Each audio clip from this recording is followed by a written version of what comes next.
नमस्कार मित्रों, आप सभी का यूपीएससी आईएएस एग्जाम्स यानी कि तपस्वी आईएएस में बहुत बहुत स्वागत है। आज का हमारा जो वीडियो लेक्चर है उसका टॉपिक है इंडिया और चाइना के रिलेशंस। आज हम इस वीडियो लेक्चर में इंडिया और चाइना के जो रिलेशन है वो कैसे है उसके बारे में आज हम इस वीडियो लेक्चर में विस्तृत चर्चा करेंगे, क्योंकि ये एक मोस्ट इम्पोर्टेंट टॉपिक बन जाता है। क्योंकि भारत और चीन जो कि एशिया और साथ ही साथ दुनिया की दो उभरती महाशक्तियां हैं, तो उनके बीच जो रिलेशन है वो कैसे है उसके बारे में जानना हमें हमारे लिए काफ़ी ज़रूरी हो जाता है। इसलिए भी आज हम इस वीडियो लेक्चर में चर्चा करेंगे कि चाइना के साथ जो हमारे रिलेशन है वो कैसे रहेंगे। उसमें हम देखेंगे कि पहले जो हिस्टोरिकल रिलेशन है उसके बारे में जानेंगे कि एंशियंट टाइम्स में, प्राचीन समय में चाइना के साथ हमारे जो रिलेशन है वो कैसे रहे होंगे, उसके ऊपर भी थोड़ा बहुत और लेंगे। साथ ही साथ उसके बाद जब हमारा देश स्वतंत्र हुआ तब हमारे जो रिलेशन है चाइना के साथ वो कैसे थे उसके बारे में भी डिस्कस करेंगे। साथ ही साथ कुछ ऐसे इश्यूज जिनकी वजह से भारत और चाइना के जो रिलेशन है उसमें कुछ जो कड़वाहट आती है, फॉर एग्जांपल तिब्बत इश्यू है, 1962 का जो सिनो इंडियन वॉर है वो है। साथ ही साथ जो बॉर्डर इश्यू है उससे हमारे जो रिलेशन है वो चाइना के साथ कैसे खराब हो रहे, अच्छे होते हैं उसके बारे में भी डिस्कस करेंगे। साथ ही साथ उनके साथ जो हमारे इकोनॉमिक रिलेशन है उसके ऊपर भी थोड़ा और लेंगे। साथ ही जो स्ट्रेटेजिक इश्यूज है और साथ ही साथ स्ट्रिंग और पल्स और जो सीपेक है चाइना का, जो कि एक महत्वाकांक्षी इनिशिएटिव है शी जिनपिंग का, उसके बारे में भी देखेंगे। साथ ही साथ एससीओ और भारत भारत का जो एससीओ में जो अभी भारत उसका एक सदस्य बना है, तो उससे हमारे ऊपर क्या इम्पैक्ट पड़ेगी, हमारे जियोपॉलिटिक्स के ऊपर क्या इम्पैक्ट पड़ेगी। तो ये सब पूरी बातें हैं, ये सब हम विस्तृत में इस वीडियो लेक्चर में चर्चा करेंगे। सबसे पहले देखते हैं कि भारत और चीन के जो हिस्टोरिकल रिलेशन है उसके बारे में देखते हैं। जैसा कि हम सब जानते हैं कि भारत और चाइना जो कि विश्व की सबसे प्राचीन सिविलाइजेशन में एक है, उन दोनों के बीच उस वक्त भी रिलेशन है वो काफ़ी अच्छे थे। जो अभी रिलेशन खराब है उतने रिलेशन अच्छे नहीं थे, क्योंकि तब जो विश्व था उस वक्त भारत और चीन दोनों ही व्यापार में अग्रणी थे। जो विश्व में व्यापार होता था उस वक्त, जो व्यापार इंटर सिविलाइजेशन के बीच जो व्यापार होता था उसमें भारत और चीन बहुत ही बड़ा रोल प्ले करते थे। हमारी जो इंडस वैली सिविलाइजेशन है और उसके बाद का जो पीरियड है वैदिक पीरियड, वैदिक सिविलाइजेशन, साथ ही साथ जो मगध एम्पायर है और जो गुप्त एम्पायर, उन सब के रिलेशन चाइना के साथ बहुत ही अच्छे रहे हैं। ट्रेड रिलेशन चाइना के साथ बहुत ही अच्छे रहे। क्योंकि चाइना जो कि हमारा एक बहुत ही महत्वपूर्ण पड़ोसी भी रहा है, बहुत ही महत्वपूर्ण नेबर है, तो इससे हमारे जो रिलेशन है वो काफ़ी अच्छे रहे। Good relation, peaceful coexistence for over 2 millennium. और अब देखें तो भारत और चीन के जो कुछ कल्चरल रिलेशन है उसमें देखें तो कहा जाता है कि जो चाइना है उसके बारे में महाभारत में भी लिखा गया है, और जो उनके बारे में जो लिखा उसमें चाइना को किंग स्टेट के रूप में मेंशन किया गया है। और साथ ही साथ जो चाइना है वो भी इंडिया को, उस वक्त का जो इंडिया है उसको अच्छी तरह से जानता था, क्योंकि चाइना है वो इंडिया को उस वक्त तिएनचू के नाम से जाना जाता था। और साथ ही साथ जो व्यापार और डिप्लोमेटिक रिलेशन है उसमें कुछ टेक्स्ट है उसमें लिखा गया है कि इंडिया है वो इंडिया को तिएनचू के रूप में उसमें लिखित किया गया है।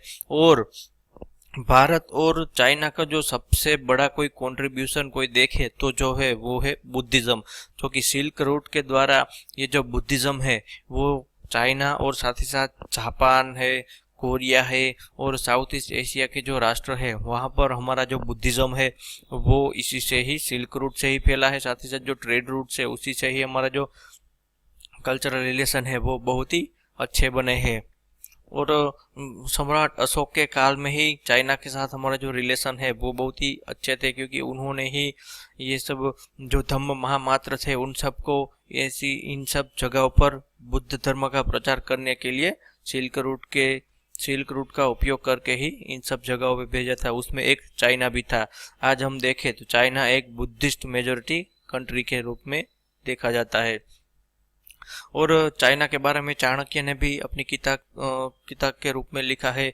उसमें उन्होंने जो सिल्क रूट है उसको सिनाम सुक कहा है। तो और साथ ही साथ उस वक्त जो एंशियंट हिस्टोरिकल राइटर है, चाइनीज हिस्टोरिकल राइटर झांग कियान, उन्होंने ही सिंधु को सेंधु के रूप में मेंशन किया है। तो इससे पता चलता है कि उस वक्त भी हमारे जो रिलेशन है वो जो हमारी जो सिविलाइजेशन है उसके बीच भी हमारे रिलेशन है वो काफ़ी अच्छे रहे होंगे। साथ ही साथ अब देखें तो जो चाइनीज ट्रैवलर्स है उन्होंने भारत में जो विजिट की, क्योंकि वो लोग जानना चाहते हैं कि जो बुद्ध है उनका देश कैसा है, क्योंकि बुद्ध धर्म अब वहाँ पर अच्छी तरह से फैल चुका है। तो ये लोग जो है वो बुद्ध धर्म के बारे में ज़्यादा से ज़्यादा जो इन्फॉर्मेशन है वो लेना चाहते थे। इसलिए भी जो सबसे पहला कोई चाइनीज ट्रैवलर है जो कि जिन्होंने भारत की यात्रा की वो है फाहियान। उन्होंने ही शाक्यमुनि बुद्ध के बारे में जानने के लिए भारत की यात्रा की थी, जो भारत का नॉर्थ वेस्ट साइड है वहाँ से वो इंडिया आए थे, वहाँ से वो पाटलिपुत्र गए थे। किनके राज में? तब भारत में राज था गुप्त एम्परर चंद्रगुप्त विक्रमादित्य यानी कि चंद्रगुप्त सेकंड, उनका राज था। और उन्होंने यहाँ पर बाय फुट भारत की यात्रा की और काफ़ी ऐसी जो जगह है वहाँ पर वो गए हैं, जैसे कि जो पाटलिपुत्र है वहाँ पर वो काफ़ी सारे टाइम पर वहाँ पर रहे हैं। साथ ही साथ जो राजगृह है वहीं पर भी वो गए हैं। और साथ ही साथ उन्होंने कुछ ऐसी जो किताबें, फॉर एग्जांपल जो विनय पिटक है उनकी कॉपीज भी चाइनीज भाषा में और जो तिबेटियन भाषा है उसमें उन्होंने की है। तो उसके बाद भी हमारे जो उनके साथ रिलेशन है वो अच्छे रहेंगे। उसके बाद जो दूसरे जो चाइनीज जो ट्रैवलर आए हैं वो है फाहियान। फाहियान भी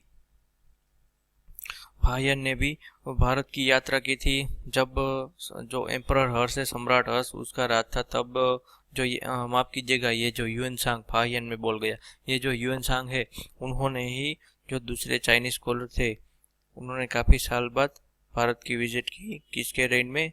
सम्राट अशोक के। और उन्होंने एक जो किताब लिखी है सीयू की, यानी कि जो the record of western world. तो इन दोनों ने भी उस वक्त की पॉलिटिकल कंडीशन और जो सोशल कंडीशन और रिलीजियस कंडीशन है उसके बारे में भी काफ़ी बार काफ़ी अच्छी अच्छी जो बातें हैं वो लिखी है। और साथ ही साथ उनके जो चाइना के साथ जो हमारे रिलेशन है वो भी काफ़ी बहुत ही अच्छे हो गए थे। इन दोनों की जो विजिट से उनसे हमारे जो रिलेशन है वो काफ़ी, जो कल्चरल रिलेशन है वो काफ़ी अच्छे आप कहे तो हो गए थे, क्योंकि भारत ने उनको काफ़ी मदद की बुद्ध भगवान के बारे में और बुद्धिज़्म के बारे में जानने के लिए। दोनों सम्राटों ने काफ़ी ज़्यादा मदद की थी। तो इसलिए भी जो कल्चरल रिलेशन है वो काफ़ी उस वक्त भी है वो अच्छे हो गए थे। अब देखें तो मॉडर्न टाइम में भी चाइना ने हमारा कंट्रीब्यूशन है वो काफ़ी, कल्चरल कंट्रीब्यूशन काफ़ी रहा है।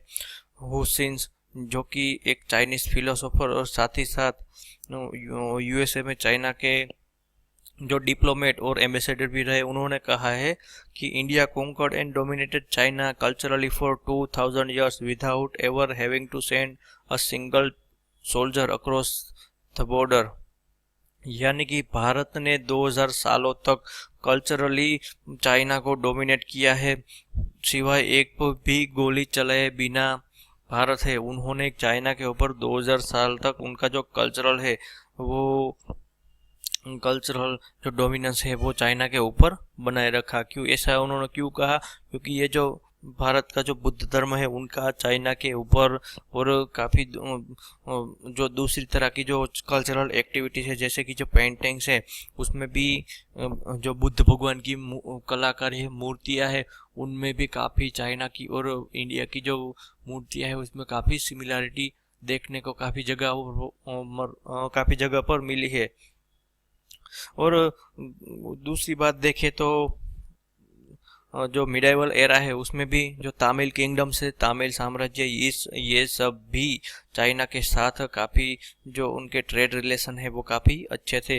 और चाइना के जो चाइनीज किंगडम के कुछ जो कॉइन्स है वो थंजावुर है, तिरुवुर और पुडुकोई डिस्ट्रिक्ट तमिलनाडु के है उसमें पाए गए हैं। और जो राजराज चोला चोला सम्राट राजराज जो चोला और राजेंद्र चोला है उन उन उन्होंने तो चाइना के साथ उनके जो रिलेशन है वो काफी अच्छे, काफी बढ़िया रिलेशन थे उसके, जो ट्रेड रिलेशन साथ ही साथ जो मेरीटाइम जो रूट थे उसमें भी भारत और चीन है वो डोमिनेट कर रहे थे।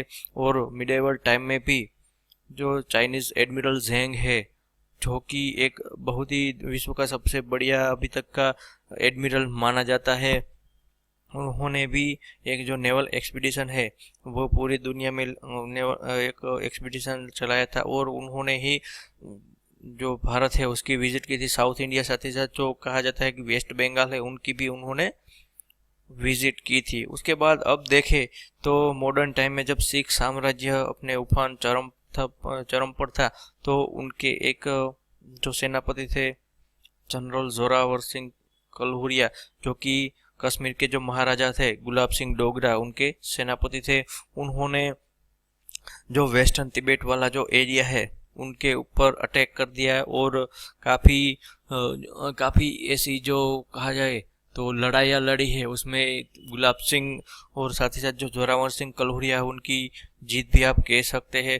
दोनों तिब्बत और जो जोरावर सिंह है उन्होंने एक उसके बाद एक ट्रीटी साइन की जिसे ट्रीटी ऑफ चुशुल 1842 में जो साइन हुई थी उसमें दोनों ने एग्री किया था कि हम एक दूसरे की जो बॉर्डर है उसको क्रॉस नहीं करेंगे, क्योंकि ये ट्रीटी भी उस वक्त साइन हुई थी कि जब जो सिख एम्पायर है वो अंग्रेजों के साथ लड़ रहा था और साथ ही साथ जो जो तिब्बत यानी कि जो चाइना है वो फर्स्ट ओपियम वॉर लड़ रहा था। तो उस वक्त दोनों ने एग्री किया और ये जो ट्रीटी ऑफ चुशुल है वो साइन की। तो इससे हमें पता चलता है कि चाइना के साथ और हिस्टोरिकल और कल्चरल रिलेशन है वो पहले से ही चले आ रहे हैं।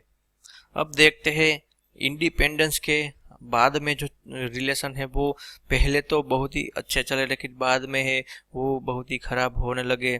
जो चाइना के साथ जो हमारे रिलेशन है वो सबसे पहले कब बदले कि जब भारत स्वतंत्र हुआ और चाइना कम्युनिस्ट नेशन बना, तब हमारा जो रिलेशन है उसमें भी काफ़ी एक जो बदलाव है वो कह सकते हैं, क्योंकि भारत ही चाइना के जो कम्युनिस्ट बना उससे पहला भारत नॉन कम्युनिस्ट स्टेट है जिन्होंने चाइना को राष्ट्र के रूप में मान्यता दी और अपनी पहली जो एम्बेसी है वो वहाँ पर चाइना की जो कैपिटल है वहाँ पर अपनी पहली एम्बेसी है वो जवाहरलाल नेहरू ने ही खोली थी।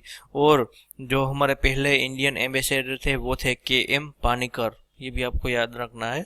उसके बाद हमारे जो बायलैटरल रिलेशन है वो भी थोड़े बहुत सुधरने शुरू हो गए थे उनसे। उसमें सबसे पहले शुरुआत करी थी प्रधानमंत्री जवाहरलाल नेहरू ने, उन्होंने चाइना की जो विजिट है वो की थी अक्टूबर 1954 में उन्होंने चाइना की एक विजिट की थी। और उसी के साथ ही चाइना के जो प्रीमियर जो कि जवाहरलाल नेहरू के बहुत ही अच्छे दोस्त थे उन्होंने ही भारत की यात्रा की और 2 बार उन्होंने यात्रा की 1954 में और अप्रैल 1960 में उन्होंने भारत की यात्रा की। और साथ ही साथ जब इस यात्रा हुई थी तो उसमें ट्रेड है, इकोनॉमी है, कल्चरल है, इन सब के बारे में भी एग्रीमेंट्स है, जॉइंट एग्रीमेंट्स है वो साइन किए गए। तो एक वक्त इस सब घटनाओं को आप जो ये 1962 की जो लड़ाई हुई थी उसकी इवेंट्स भी आप उनको कह सकते हैं, क्योंकि ये जो चाउ एन लाई है वो प्रधानमंत्री जवाहरलाल नेहरू को काफ़ी अंधेरे में रखते थे। वो जवाहरलाल नेहरू उनके ऊपर काफ़ी भरोसा करते थे लेकिन चाउ एन लाई ऐसे नहीं थे और उन्होंने जवाहरलाल नेहरू के सिर्फ भरोसा ही रखा कि आप हमारे ऊपर भरोसा रखिए, आप हमारे ऊपर भरोसा रखिए। तो इसी के तौर पर चाइना जो है उन्होंने भारत के ऊपर जो अटैक किया था तो उसका एक कारण ये भी मान सकते हैं कि जवाहरलाल नेहरू ने चाइनीज प्रीमियर और कम्युनिस्ट पार्टी के जो चेयरमैन है माओ जेडोंग उनके ऊपर बहुत ही ज़्यादा भरोसा है वो जताया था। तो ये भी एक जो कारण है वो कह सकते हैं। उसके बाद जो चाइना के साथ हमने जो एक ट्रीटी साइन की उसको कहते हैं कि जो पंचशील डॉक्यूमेंट जो कि 1954 में ये साइन किया गया है। और ये पंचशील जो कि 5 जो सिद्धांत है उस पर आधारित है, जिसमें mutual respect for each others territorial integrity and sovereignty, mutual non aggression, mutual non interference, equality and mutual benefit और पीसफुल कोएग्जिस्टेंस, ये सब जो सिद्धांत है वो साइन किए गए थे। और ये जो जो जॉइंट स्टेटमेंट है 1954 में दिया गया था, और ये उसका जो विजन है वो रखा गया था। अर्लियर जो 1954 है उसकी शुरुआत में ही इसका जो विजन है वो रखा गया था। और इसकी साइनिंग कब हुई थी? अप्रैल 29 1954 में। यहाँ पर जो डेट है वो गलती से 15 मई लिखी गई है। ये जो अर्लियर जो डॉक्यूमेंटेशन है उसकी शायद ये डेट होगी।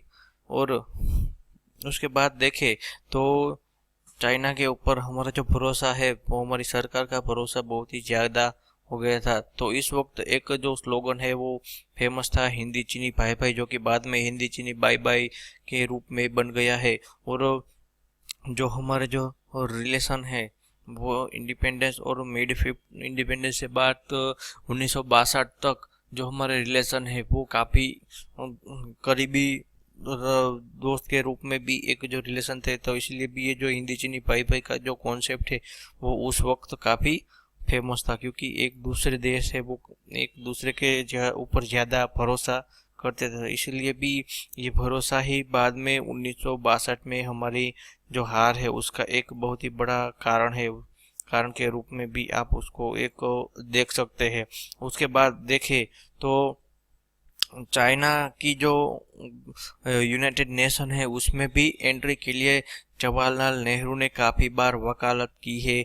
नेहरू ही थे जिन्होंने यूनाइटेड नेशंस की जो सिक्योरिटी काउंसिल है, जिसके लिए अभी हम काफ़ी ज़्यादा मेहनत कर रहे हैं। लेकिन उस वक्त यूएसए और यूएसएसआर दोनों महाशक्तियों ने ये जो सीट है, परमानेंट सीट है, वो भारत को ऑफर की थी कि आप साउथ ईस्ट एशिया में एक बहुत ही बड़ी पॉपुलेशन के साथ रहे तो आपको भी एक जो सीट है वो मिलनी चाहिए। लेकिन प्रधानमंत्री नेहरू ने उसको ठुकरा दिया। क्यों? क्योंकि वो ही जाने उन्होंने क्यों ठुकरा दिया। और उसके बाद उन्होंने चाइना की वकालत की कि चाइना को ये जो सीट है वो मिलनी चाहिए। चाउ एन लाई के प्रभाव में वो इतना आ गए थे कि उन्होंने नेशनल सिक्योरिटी के बारे में भी ज़्यादा ध्यान नहीं दिया। और इसी के चलते जो चाइना है, जो कि पहले जो कुओमिंगतांग पहले की जो सरकार थी वो ही यूनाइटेड नेशन में चाइना को रिप्रेजेंट करता था। लेकिन जवाहरलाल नेहरू ने पीपल्स रिपब्लिक ऑफ चाइना की काफ़ी बार यूएन में वकालत की और उन्होंने कहा कि पीआरसी को यूएन है उसमें उसका हिस्सा है वो मिलना चाहिए। और जो इंटरनेशनल कम्युनिटी है उसमें चाइना है उसका एक जो स्टैंड है वो मजबूत होना चाहिए। जैसा कि मैंने बताया कि भारत ही वो पहला देश है जिन्होंने चाइना की जो एंट्री है यूएन में उनकी वकालत काफ़ी बार की है। प्रधानमंत्री नेहरू ने काफ़ी ऐसे देश है, साथ ही साथ जो महाशक्तियाँ हैं उनको भी कहा है कि चाइना को आपको यूएन में एंट्री देनी होगी। और बाद में जब कोरियन वॉर हुई तब भी नेहरू का ये स्टैंड है वो काफ़ी अजीब लगा, क्योंकि वो तो नॉन अलाइनमेंट की वकालत करते थे। लेकिन जब पीपल्स रिपब्लिक ऑफ चाइना है वो कोरियन वॉर में नॉर्थ कोरिया को सपोर्ट कर रहा था, अग्रेशन दिखा रहा था, तब उन्होंने जो यूएन रिजोल्यूशन जो कि चाइना को अग्रेसर के रूप में ब्रांड कर रहा था उसका कड़ा विरोध किया कि चाइना ऐसा नहीं है। तो उसी का खामियाजा हमें बाद में भी भुगतना पड़ रहा है। तो आफ्टर इंडिपेंडेंस जो हमारे रिलेशन है वो उनके साथ बायलैटरल रिलेशन, डिप्लोमेटिक रिलेशन है, वो आप कह सकते हैं कि बहुत ही अच्छे रहे हैं। उसके बाद तो थोड़ा बहुत खराब होने की जो शुरुआत होती है वो है तिब्बत इश्यू के आते आते ये जो है वो शुरू हो जाती है।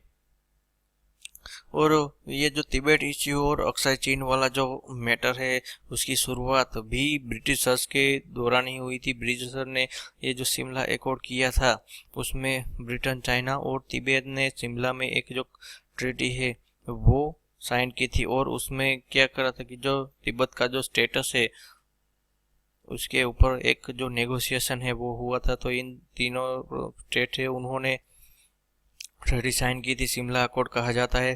जो शिमला अकॉर्ड 1972 में, उनसे ये बहुत ही अलग था। 1972 वाला कश्मीर से और बांग्लादेश से रिलेटेड था, वही ये जो शिमला अकॉर्ड है वो तिब्बत और अक्साई चीन से रिलेटेड है। उसमें क्या करा कि तीनों के तीनों जो पार्टीज है वो एग्री हो गई कि तिब्बत है एक नेचुरल स्टेट के रूप में चाइना उसको मान्यता देगा, और ये डिफेक्टो इंडिपेंडेंट स्टेटस है, वो अपना जो स्टेटस है वो डिफेक्टो इंडिपेंडेंट स्टेट के रूप में रखेगा। और तिब्बत ने ही चाइना की जो सुजरेनिटी है उन्होंने एक्नॉलेज की, साथ ही साथ चाइना भी एग्री हो गया कि तिब्बत है उनको हम ऑटोनॉमी देंगे। और उसके बाद जो रिलेशन है वो खराब होना शुरू हुए जब चाइना पूरी तरह जो कम्युनिस्ट राष्ट्र बन गया तब, क्योंकि जो तिब्बत है वो उस वक्त बहुत ही बड़ा एक जो रीजन है, तकरीबन 12.5 लाख स्क्वायर किलोमीटर तक का ये जो रीजन है वो मिनरल रिसोर्सेस उसमें काफ़ी भरमार है। साथ ही साथ जो वाटर रिसोर्सेस है वो भी काफ़ी इसकी ज़्यादा पोटेंशियल है। तो इसलिए भी जो चाइना अब कम्युनिस्ट बन गया था, तो चेयरमैन माओ जेडोंग है उन्होंने कहा कि तिब्बत की आज़ादी का वक्त अब आ गया है। लेकिन यहाँ पर बता दूं कि तिब्बत पहले से ही आज़ाद था, तो वो किस आज़ादी की बात कर रहे थे, वो कभी ना कभी चाइना के ऊपर हमला, माफ कीजिएगा, तिब्बत के ऊपर हमला करने वाले थे। लेकिन प्रधानमंत्री जो नेहरू थे वो उस वक्त भी चाइना के प्रभाव में थे, तो उन्होंने उस वक्त कुछ नहीं किया।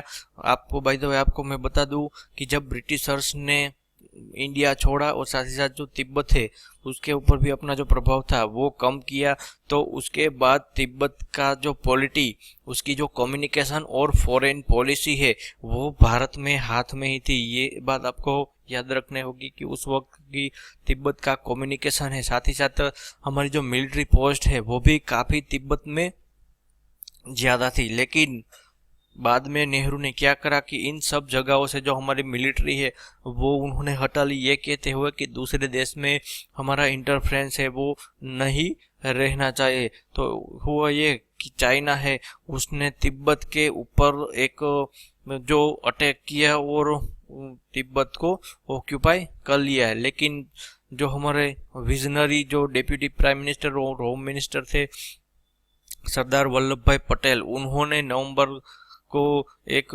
लेटर लिखा जिसमें उन्होंने पूरी की पूरी जो तिब्बत है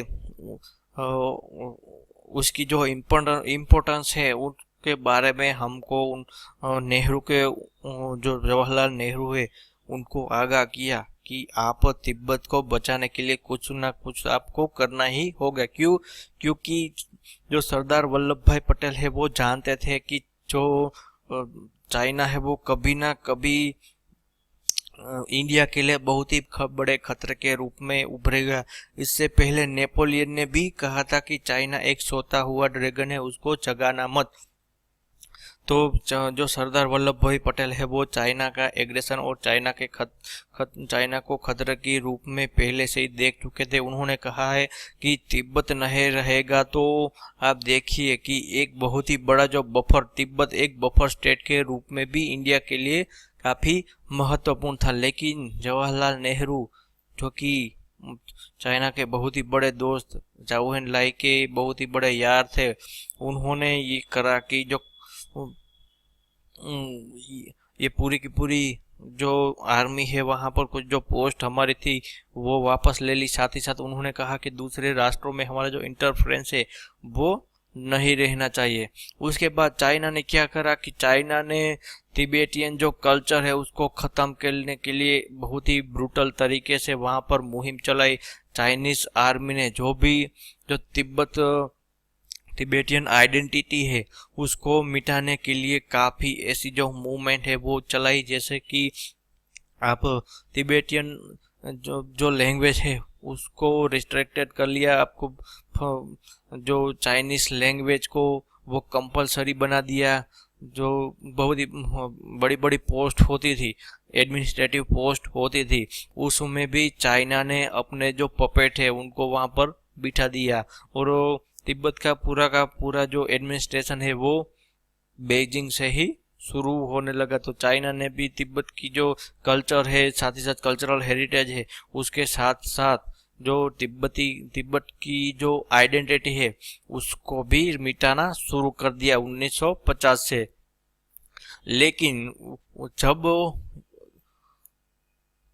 स्प्रिंग को ज्यादा दबाया जाए तो एक वक्त ऐसा आता है कि ये जो वो स्प्रिंग है उसको आप एक वक्त तक ही दबा सकते हैं, उसके बाद वो अपनी फोर्स है वो बाहर करेंगे। तो हुआ भी ऐसा ही कि तिब्बत के लोग हैं उन्होंने एक जो बीजिंग सरकार है उसके खिलाफ प्रदर्शन शुरू कर दिए, गोरिल्ला वॉरफेयर है वो शुरू कर दी। और इसी के तहत चाइना ने क्या करा कि बहुत ही ब्रूटल तरीके से उनको कुचल दिया। और क्योंकि चाइना को तब ये लगा कि ये जो पूरी की पूरी अपस्प्रिंग है वो इंडिया के द्वारा ही कराई गई है, इंडिया ने इस तिब्बत के जो गोरिल्ला वॉरफेयर है, गोरिल्ला वॉरियर, उनको हथियार सप्लाई किए हैं, साथ ही साथ दूसरी तरह की जो लॉजिस्टिक सपोर्ट है वो भी प्रोवाइड किया है। उससे पहले एक बात जानते कि 19 अप्रैल 1955 में भी जो एक लाहसा प्रोटोकॉल जो साइन हुआ था उसमें चाइना ने इंडिया है उसने चाइना का तिब्बत के ऊपर कंट्रोल मान्य रखा और सारी की सारी जो कम्युनिकेशन और फॉरेन पॉलिसी एडमिनिस्ट्रेटिव पॉलिसी है वो चाइना को हैंड ओवर कर दी। तो उससे क्या हुआ कि जब तिब्बत की अपस्प्रिंग हुई तो विश्व को उसके बारे में बहुत ज़्यादा पता नहीं चला। लेकिन जब ये अपस्प्रिंग हुई तो क्या हुआ कि जो बेजिंग के सोल्जर्स है उन्होंने उनको कुचलना शुरू कर दिया। तो तब वहाँ के जो हेड ऑफ स्टेट वो जो कि दलाई लामा थे, उनको तिब्बत के हेड ऑफ स्टेट माना जाता है। तो उसको तिब्बत की आइडेंटिटी और तिब्बती कल्चर बचाने के लिए वो तिब्बत से भाग गए और इंडिया ने उनको पॉलिटिकल असाइलम दिया। 3 अप्रैल 1959 से वो हिमाचल में रह रहे। साथ ही साथ जो तिब्बत की आज़ादी के लिए वो विश्व में अभी अपनी आवाज़ है वो काफ़ी बुलंद कर रहे। तो ये तिब्बत अपस्प्रिंग हुई तो उसमें चाइना को ये लगने लगा, माओ को ये लगने लगा कि इंडिया है वो हमारी इंटरनल मैटर्स में अब इन्वॉल्व हो रहा है। और साथ ही साथ जो आपको ये बता दो कि पहले ही चाइना है वो जो बॉर्डर एरिया है उसके ऊपर क्लेम करना उन्होंने शुरू कर दिया था। तो लेकिन जब तिब्बत अपस्प्रिंग हुई तो उसके बाद हमारे जो रिलेशन है वो काफ़ी ख़राब कह सकते हैं कि ये जो एक लीडिंग कोज भी कह सकते हैं 1962 वॉर का एक लीडिंग कोज इसको भी एक आप कह सकते हैं। तो तिब्बत इश्यू से ही हमारा जो रिलेशन है उसका ख़राब होना शुरू हो गए थे। क्योंकि अब देखें तो हिस्टोरिकली जो अक्साई चीन वाला एरिया और नेपा वाला जो एरिया है वो चाइना कहता है कि ये पहले तिब्बत का ही भाग थे। तो इसलिए भी ये जो क्लेम है वो हिस्टोरिकल क्लेम भी आप कह सकते हैं। अब देखते हैं कि हमारा जो रिलेशन है वो एकदम खराब हुए 1962 की वॉर में। तो उसकी शुरुआत होती है कब कि जब हमारे जो इंटेलिजेंस ब्यूरो है उन्होंने 10 दिसंबर 1956 को जो इलीगल चाइनीज जो पीपल है उन्होंने लद्दाख में बिना परमिशन वीज़ा के वो लद्दाख के अंदर एंटर हो गए। तो तब हमारी जो आर्मी है उन्होंने वहाँ पर उसको वापस भेज दिया। लेकिन तब भी हमारी सरकार है वो सोती रही, उनको ये नहीं लगा कि चाइना है वो कभी ना कभी हमारे ऊपर अटैक करेगा ही। उसका एक चाइना ने दूसरा भी एक जो सिग्नल है वो दिया था कब चाइना ने पहले जो ये सिंकियांग तिब्बत रोड है जो कि 1957 में उन्होंने बनाना शुरू कर दिया। तो जब इंटेलिजेंस ब्यूरो ने ये प्राइम मिनिस्टर को ये बात कही तो उन्होंने 1 साल तक ये बात वो देश और पार्लियामेंट से छुपाए रखी। तो उन्होंने उसको नहीं कहा कि अब आप यहाँ पर वो लोग बना रहे। जब पार्लियामेंट गए जब सबको बात पता चली कि पार्लियामेंट में ये बात फ्लोर में रखी गई कि चाइना वहां पर रोड बना रहा है, तो जवाहरलाल नेहरू ने ये जवाब दिया कि वो एक बहुत ही कह सकते हैं कि खराब एरिया है, वहां पर लोग रह नहीं सकते। तो क्या हम खराब एरिया तो काफी हमारे पास है, तो सब क्या दूसरे देशों के देश के साथ साझा करें, उनको दे दे। तो तब भी हमारे गवर्नमेंट है उन्होंने सिक्योरिटी को प्राधान्य नहीं दिया। उन्होंने तब भी हमारी गवर्नमेंट है वो सोती रही, उनको लगा कि चाइना है वो हमारा ऑल वेदर अलाइड है, तो उन्होंने नेफा और साथ ही साथ लद्दाख की जो सिक्योरिटी और अक्साई चीन की सिक्योरिटी है उसके लिए कुछ नहीं किया। उसके बाद चाइना है उसने खुलकर क्या करा कि सितंबर 1958 में नेफा, आसाम और ये जो अक्साई चीन वाला जो एरिया है उनको अपने पॉलिटिकल मैप में दिखाना शुरू कर दिया। तब हमारे वहाँ के जो डिप्लोमेट और साथ ही साथ जो फॉरेन सर्विस के ऑफिशियल्स है उन्होंने ये बात गवर्नमेंट को बताई, लेकिन गवर्नमेंट तो सोती ही रही। लेकिन उन्होंने चाइना को ऐसा कुछ नहीं कहा। जब चाउ एन लाई को जवाहरलाल नेहरू ने पूछा तो उन्होंने ये कहा कि ये एक बहुत ही पुराना है, तब भी हमारी सरकार है वो सोती रही। तो ये भी एक जो लीडिंग कोस है वो आप कह सकते हैं। लेकिन जब जनवरी 1901 मौका चाइना ने दिया कि जनवरी 1959 में चाइनीज प्रीमियर चाउ एन लाई ने ओपनली ये जो 40,000 स्क्वायर माइल्स वाला इंडियन एरिया है, लद्दाख और नेफा वाला जो एरिया है, उसको ओपनली क्लेम करना शुरू कर दिया। लेकिन तब भी हमारी सरकार है उनको ये नहीं, कभी ना कभी ये नहीं लगा कि चाइना हमारे ऊपर अटैक करेगा। लेकिन जब चाइना ने हमको थप्पड़ मारी तब भी हमारी सरकार एक जागी। साहब कह सकते हैं कि जब 20 अक्टूबर 1962 में चाइना ने नेफा और लद्दाख दोनों ही जगह पर अटैक करना, एक बहुत ही मैसिव अटैक करना शुरू कर दिया। इस मैसिव अटैक कहाँ कहाँ पर हुआ था?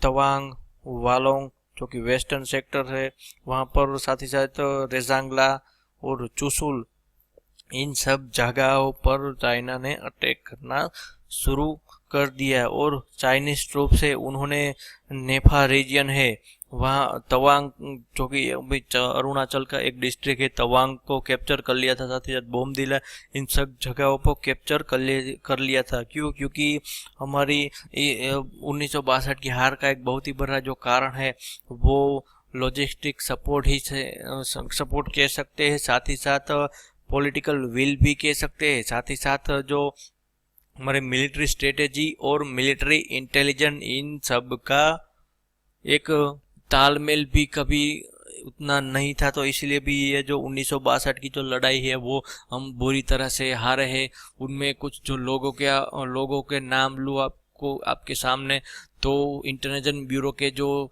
चीफ थे भोलानाथ मलिक, वो भी चाइना के प्रति उनका जो रवैया था वो सॉफ्ट था। साथ ही साथ हमारा defence minister VK. Krishna Menon और साथ ही साथ जो ईस्टर्न कमांडर थे जिनका नाम था बी.के. कौल, जो कि जवाहरलाल नेहरू के रिश्तेदार थे।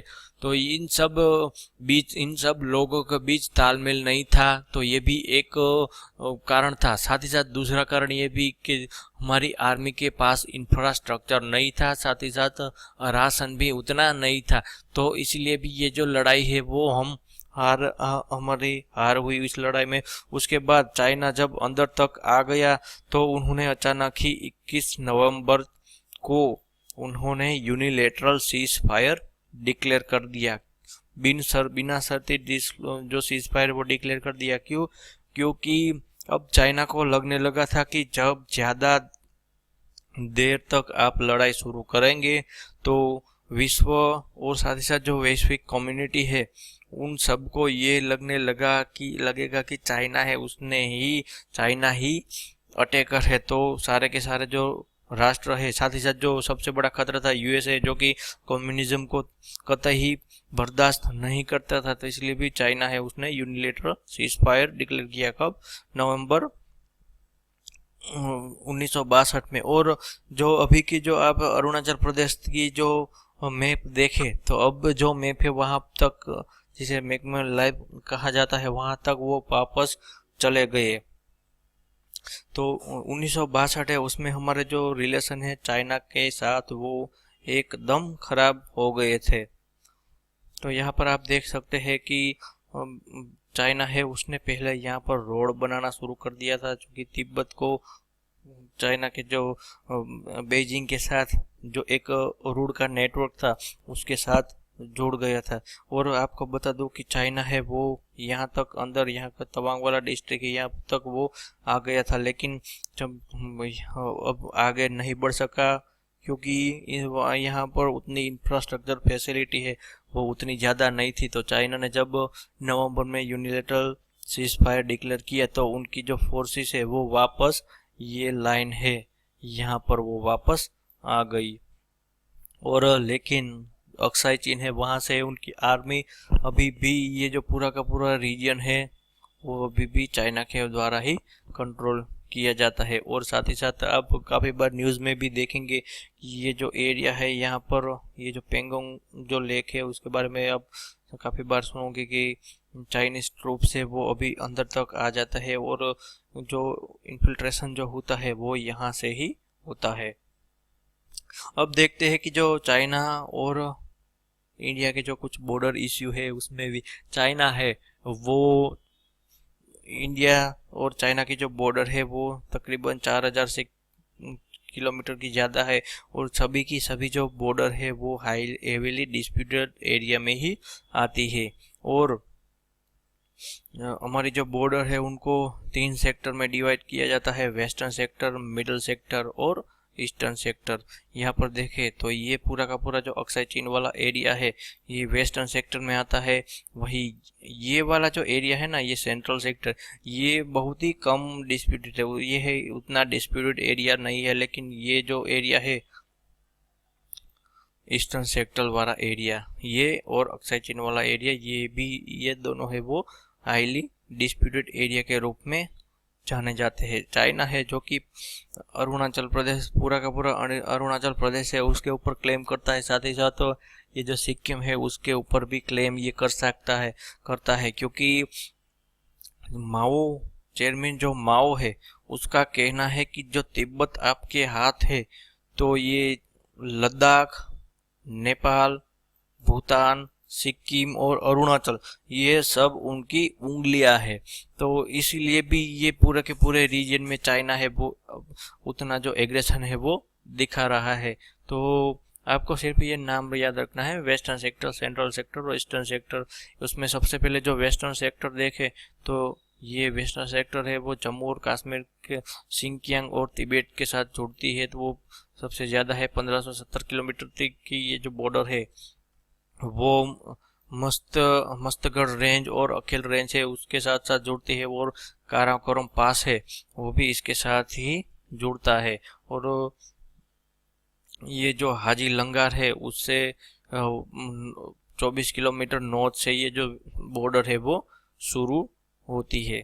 और जो ये लद्दाख वाला एरिया है वो जम्मू कश्मीर का जो लद्दाख वाला एरिया है वो भी काराकोरम माउंटेन रेंज है, उसी से ही हमारी चाइना के साथ जो बॉर्डर है वो 560 किलोमीटर तक जुड़ती है, वो काराकोरम रेंज से नॉर्थ ईस्ट में ये पड़ती है। उसके बाद हिमाचल प्रदेश से उससे उसके साथ ही हमारी 300 किलोमीटर तक की ये जो बॉर्डर है वो जुड़ी है मेनली तिब्बत के साथ। उसमें कोरिक और सिपकिला है वो इस सेक्टर में मेजर पासेस के रूप में जाने जाते हैं।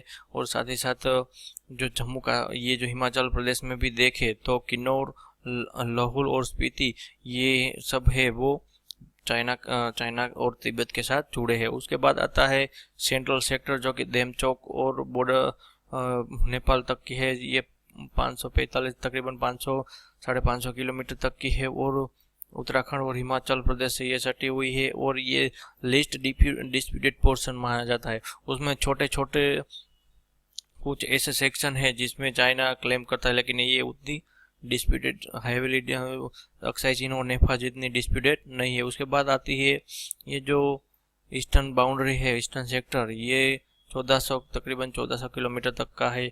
इसकी शुरुआत भी शिमला जो कॉन्फ्रेंस 1954 की ट्रिपाइटरी एग्रीमेंट हुई थी, ये उसका जो रूट है वो 1954 का शिमला एग्रीमेंट भी कह सकते हैं। और ये जो 900 किलोमीटर तक की ये भूटान के साथ हमारी जो दूरी है उसको हेनरी मैकमोहन ने कैसे तय किया था, उसको जो ब्रह्मपुत्रा के इसमें जो ग्रेट बैंड है उसी से ही ये पूरी के पूरी जो बॉर्डर है वो तय किया था। और उन्होंने बॉर्डर बनाने के लिए जो वाटर साइड प्रिंसिपल है उसको ध्यान में रखा था कि ब्रह्मपुत्रा के आजू बाजू का जो फर्टाइल लैंड है, वाटर साइड है, उसी को उनकी बॉर्डर बनाई जाए। और ये सब है वो जो ट्रिपार्टी एग्रीमेंट हुए थे उसमें ये सब एग्री हुए थे। और ये जो एग्रीमेंट हुए उसको बाद में ही मैकमोहन लाइन के रूप में मान्यता दे दी है।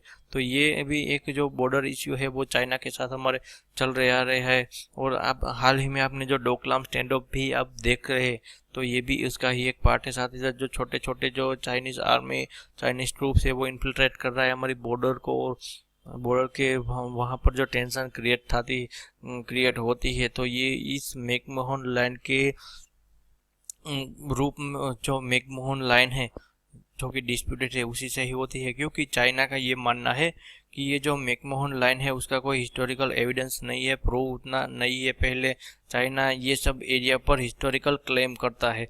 और एक बात ये भी है कि चाइना ने जो कि एग्रीमेंट ये जो साइन हुए थे उसको मानने से पूरी तरह से इनकार कर दिया है। वो उसको मानता ही नहीं है कि हम उस वक्त है वो उस एग्रीमेंट का पार्ट नहीं था। अभी तक जो कम्युनिस्ट चाइना है वो उसको पूरी तरह नहीं मानता है। तो ये भी एक जो कारण है वो आप उसको मान सकते हैं। उसके बाद हमारे जो रिलेशन है 1962 की लड़ाई हुई उसके बाद हमारे रिलेशन बहुत ही खराब हो गए थे। लेकिन उसमें थोड़ा बहुत सुधार होने की शुरुआत होती है अगस्त 1976 में, जब 25 साल के जो गैप है उसके बाद, माफ कीजिएगा 15 साल का जो गैप है उसके बाद एम्बेसडरियल लेवल की जो टॉक्स है वो शुरू हो गई। तो उसी के बाद जब जनता पार्टी की गवर्नमेंट थी और अटल बिहारी वाजपेयी विदेश मंत्री थे, उन्होंने ही काफी सालों बाद 1979 में 1979 में जो चाइना है उसकी एक जो विजिट है वो की थी। उसके बाद एक लैंडमार्क विजिट देखे तो दिसंबर 1988 की जो प्रधानमंत्री राजीव गांधी के द्वारा जो चाइना की जो विजिट की गई थी उसको आप लैंडमार्क विजिट कह सकते हैं। क्योंकि ये first high level bilateral visit थी 34 सालों के बाद की। आखिरी जब जो जवाहरलाल नेहरू है वो भी आप आखिर में ही प्रधानमंत्री थे जिन्होंने चाइना की विजिट की थी। और उस वक्त ये सब एग्री हुए थे कि एक जॉइंट वर्किंग ग्रुप है वो बाउंड्री और बॉर्डर इश्यू है उसके ऊपर एक जॉइंट वर्किंग ग्रुप बनाया जाएगा। साथ ही साथ ये लोग एक मैकेनिज्म तय करेंगे। साथ ही साथ कॉन्फिडेंस बिल्डिंग मेजर है उसके ऊपर भी ये जो जॉइंट वर्किंग ग्रुप है वो काम करेगा। और साथ ही साथ जो चाइना की जो इकोनॉमी है वो अब लिबरल हो गई थी। तो साथ ही साथ हमारे साथ रिलेशन बनाने की भी उन्होंने शुरुआत की। इकोनॉमिक रिलेशन है उसके ऊपर भी एक वर्किंग ग्रुप कमेटी बिठाई जाएगी। साथ ही साथ जो ट्रेड है, साइंस एंड टेक्नोलॉजी है उसके ऊपर भी एक जो कमेटी है वो बनाई जाएगी। तो आप जो प्रधानमंत्री राजीव गांधी की जो विजिट है उसको लैंडमार्क विजिट भी आप कह सकते हैं। और इसी के रिस्पॉन्स में दिसंबर 1991 को चाइनीज प्राइम मिनिस्टर ली पेंग है उन्होंने भारत की विजिट की। और उसके साथ हमारे जो रिलेशन है उसमें थोड़ा बहुत सुधार आना शुरू हो गया। क्योंकि 1993 में जो प्रधानमंत्री नरसिम्हा राव है उन्होंने ही चाइना की एक बायलैटरल जो विजिट की है और agreement on the maintenance of peace and tranquillity वो एक साइन हुआ था। और लाइन ऑफ जो पहले सीज फायर लाइन थी उसको लाइन ऑफ एक्चुअल कंट्रोल के रूप में भी मान्यता दे दी। और साथ ही साथ हमारा जो रिलेशन है उसमें स्टेबिलिटी है है उसके जो हमारे रिलेशन है चाइना के साथ उसमें स्टेबिलिटी आने की जो शुरुआत है वो भी आप इस प्रधानमंत्री नरसिम्हा राव की जो विजिट है उसको आप कह सकते हैं। और उसके बाद सुधार के लिए नवंबर दिसंबर 1996 में चाइना के जो प्रेसिडेंट है जियांग जेमिन उन्होंने भारत की यात्रा की। और ये पहले चाइना के पहले हेड ऑफ द स्टेट थे जो कि जिन्होंने भारत की यात्रा की, तो वो थे चाइना के प्रेसिडेंट जियांग जेमिन। और उस वक्त एग्रीमेंट जो साइन हुआ उसमें CBMs यानी कि कॉन्फिडेंस बिल्डिंग मेजर और जो लाइन ऑफ एक्चुअल कंट्रोल के आसपास का जो एरिया है डिस्प्यूटेड एरिया उसके ऊपर CBMs बनाने की एक जो एग्रीमेंट है वो जियांग जेमिन की यात्रा में ही साइन किए गए थे। तो अब देखें तो ट्रेड और इकोनॉमी भी काफ़ी अच्छी होने की शुरुआत है वो हो गई थी। और उसकी शुरुआत होती है कि जब जैसा कि मैंने बताया कि प्रधानमंत्री जो नरसिम्हा राव है उस वक्त के दौर में ही पहले तो जो एग्रीमेंट होते थे वो उसमें ट्रेड को उतनी मान्यता, इकोनॉमी को उतनी इम्पोर्टेंस नहीं दी जाती, लेकिन अब उसको इम्पोर्टेंस दी जाने लगी। क्योंकि चाइना की जो इकोनॉमी है, माओ जो कि हार्डकोर कम्युनिस्ट लीडर थे, उनकी डेथ के बाद जब चाइना के लीडर बने देंग जियाओपिंग, उन्होंने चाइना की जो इकोनॉमी है पूरी तरह लिबरलाइज्ड कर दी। चाइना की इकोनॉमी लिबरलाइज हो गई तो चाइना को अब बहुत ही बड़े जो बाजार है उनकी ज़रूरत थी, बहुत ही बड़े ट्रेड पार्टनर की ज़रूरत थी। तो चाइना को इंडिया ही सबसे बड़ा एक ट्रेड पार्टनर के रूप में दिखा। तो जो प्रधानमंत्री जो नरसिम्हा राव थे उन्होंने ही उस वक्त ही हमारी जो LPG रिफॉर्म्स हुए थे तो हमारी इकोनॉमी है लिबरलाइज हो गई थी। तो चाइना को भी उतनी ही हमारी ज़रूरत थी जितनी हमें चाइना की ज़रूरत थी। तो हमारे बीच जो ट्रेड और रिलेशन है वो सुधरना शुरू हो गए। और हमने ऑफिशियली कब ये ट्रेड करना शुरू करा 1978 में। उसके बाद 1984 में दोनों साइड ने एक जो एग्रीमेंट साइन किया उसमें दोनों ने एक दूसरे को मोस्ट फेवर्ड नेशन है उसका एक दर्जा है वो दे दिया। और आप अब देखें जो कि बायलैटरल जो ट्रेड है जो कि शुरुआत में 1999 में कैसा था, जो कि तकरीबन $2 बिलियन का था, अब आप 2016-17 में देखें तो ये 70 से 80 बिलियन डॉलर का हो गया है। तो हमारे बीच के जो रिलेशन है ट्रेड और इकोनॉमिक रिलेशन है उसमें भी काफ़ी बड़ा एक जो बूस्ट है वो आप कह सकते हैं।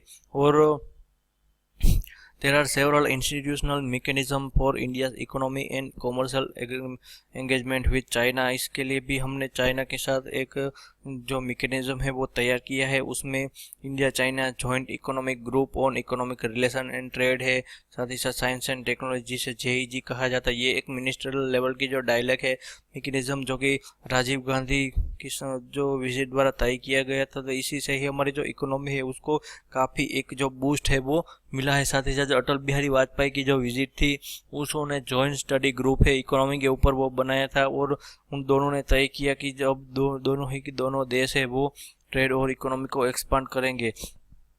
तो आप देखें तो पहले जो 1.99 बिलियन था 1999 में, अब बढ़कर 2016-17 में 70 से 80 बिलियन डॉलर तक का ये हो गया है। तो अब चाइना के साथ हमारा जो रिलेशन है इकोनॉमिक रिलेशन है वो बहुत ही ज़्यादा अच्छे हो गए। शायद इसीलिए ही चाइना है वो हमारे साथ जो रिलेशन है वो ख़राब करना नहीं चाहता, क्योंकि इंडिया चाइना के लिए बहुत ही बड़ा ट्रेडिंग पार्टनर है, साथ ही साथ एक बहुत ही बड़े बाजार के रूप में भी आप देख सकते हैं। अब यहाँ पर देखें तो जो हमारे जो ट्रेड है उसमें जो हमें टॉप एक्सपोर्ट है उसमें हम चाइना को कॉटन, कॉपर और ऑर्गेनिक केमिकल्स है उसमें सबसे ज़्यादा हमारे जो एक्सपोर्ट है उसमें सबसे ज़्यादा शेयर इन्हीं के।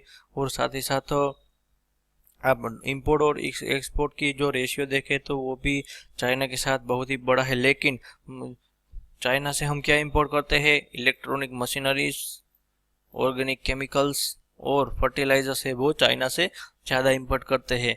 वही बात ये जो इकोनॉमिक मशीनरी है उसके लिए हमें चाइना के ऊपर ज़्यादा आधार रखना पड़ता है, क्योंकि चाइना है उसके पास जो रेयर अर्थ मटेरियल कहा जाता है वो उसकी भरमार है। उसके उसके पास ज़्यादा से ज़्यादा रेयर अर्थ मटेरियल विश्व में किसी के पास है तो वो चाइना के पास है। इसी से हमारा जो रिलेशन है, ट्रेड और इकोनॉमिक रिलेशन है, उसमें बढ़ोतरी होती है। और अभी आप देखें तो एक बहुत ही बड़ा कोई चाइना के साथ जो ट्रेड है उसमें एक बहुत ही बड़ा जो अभी एक जो बहुत ही बड़ी जो चिंता है वो है ट्रेड डेफिसिट। चाइना के साथ जो हमारी ट्रेड डेफिसिट है वो बहुत ही बड़ी चिंता के रूप में देखी जाती है भारत द्वारा। 2014-15 में जो 45 बिलियन डॉलर था ट्रेड डेफिसिट, 2015-16 में 52 बिलियन था, 2016-17 में 51 बिलियन, और 2017-18 में अभी तक आप देखें तो चाइना के साथ हमारा ट्रेड डेफिसिट है वो 36 बिलियन है। तो चाइना के साथ जो हमारे इकोनॉमिक रिलेशन है वो बैलेंस नहीं है। चाइना इंडिया में ज़्यादा इन्वेस्ट नहीं करता, चाइना इंडिया में ज़्यादा जो इन्वेस्टमेंट है उसको प्राधान्य नहीं देता। हम चाइना से ज़्यादा जो एक्सपोर्ट है वो करते हैं, लेकिन चाइना है वो इंडिया से ज़्यादा कोई जो इंपोर्ट है उतनी आइटम्स है वो इंपोर्ट नहीं करता है। तो ये जो ट्रेड बैलेंस है वो भी एक चाइना के साथ जो हमारी इकोनॉमिक रिलेशन है उसमें एक बहुत ही बड़ी दुविधा के रूप में देखा जा सकता है। अब देखें तो कुछ जो स्ट्रेटेजिक इश्यूज है उसके ऊपर कुछ डिस्कशन कर लेते हैं। जो चाइना के साथ हमारे जो रिलेशन है उसमें बहुत ही बड़ा कोई ऐसा जो पॉइंट है जो कि खराब कर सकता है तो वो है एनएसजी की जो एंट्री है। वो चाइना नहीं चाहता कि भारत है वो न्यूक्लियर सप्लाई ग्रुप का मेंबर बने, क्योंकि चाइना को भी स्ट्रेटेजिकली देखे तो इंडिया है वो एनएसजी का मेंबर बन जाएगा तो जो इंडिया की जो एनर्जी पोटेंशियल है, एनर्जी की जो भूख है वो थोड़ी कम हो सकती है, क्योंकि एनर्जी से हम जो यूरेनियम है वो इंपोर्ट कर सकते हैं। साथ ही साथ जो यूरेनियम से एनर्जी बनाने की जो टेक्नोलॉजी है वो भी हम एक्सेस कर सकते हैं। लेकिन चाइना ऐसा नहीं चाहता कि इंडिया है वो एनएसजी का जो मेंबर है वो बन जाए। तो इसीलिए भी ये एनपीटी का हवाला देकर चाइना है वो इंडिया को इसका पार्ट है वो इंडिया को पार्ट और मेंबरशिप देना नहीं चाहता है।